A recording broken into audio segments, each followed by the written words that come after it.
Guys, তোমরা কম বেশি সকলেই জানো যে আমি গত 1 থেকে 1.5 মাস আগে একটি গিল্ড খুলেছিলাম। তো গাইস, আমাদের গিল্ডে কিন্তু বর্তমানে 7 লেভেল আছে এবং আমরা বরিশালের মধ্যে 38 নম্বরে রয়েছি। কিন্তু গাইস, এখানে একটি বড় সমস্যা হলো আজকে চলতেছে শনিবার, কিন্তু আমাদের গোল্ডারি রয়েছে এখন 88,000। আমাদের কিন্তু 7 লেভেল টিকিয়ে রাখতে হলে প্রতি সপ্তাহে 1,25,000 করে গোল্ডারি কার্ডটা কিন্তু আমাদের এখন পর্যন্ত হয়েছে মাত্র 88,000। আমাদের বাকি আছে মাত্র একদিন।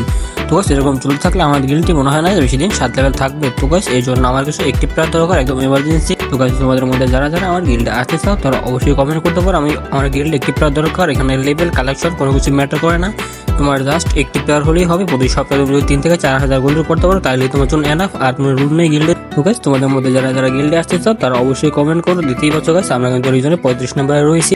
গাইস, তোমাদের মধ্যে অনেকেই মনে করতে পারো অন্তত মাত্র আর 30 থেকে 35,000 গোল্ড দরকার, কিন্তু তারপর আমি জানো একটু একটি প্লেয়ার খুঁজছি। তো গাইস, আমাদের হাতে আরো সময় আছে মাত্র 2 দিন, একচুয়ালি বললেই চলে, কারণ আজকের দিন তো এখন প্রায় 7টা বাজে গেছে। তো গাইস, এখন পর্যন্ত কিন্তু কোনো প্লেয়ার অনলাইনে নাই তেমন।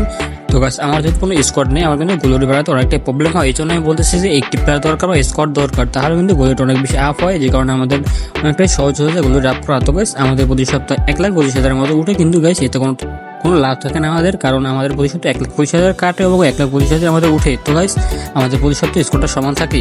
এরকম চলতে থাকলে আমাদের গিল্ডে কিন্তু আর বেশি দিন 7 লেভেল থাকবে না, আর 7 লেভেল থেকে অনেক উপরে উঠবে না, কারণ আমাদের প্রতি সপ্তাহে ওই স্কোরটা উঠে যেটা প্রতি সপ্তাহে কেটে যায়। তো গাইস, তোমরা আসতে চাও অবশ্যই কমেন্ট করো।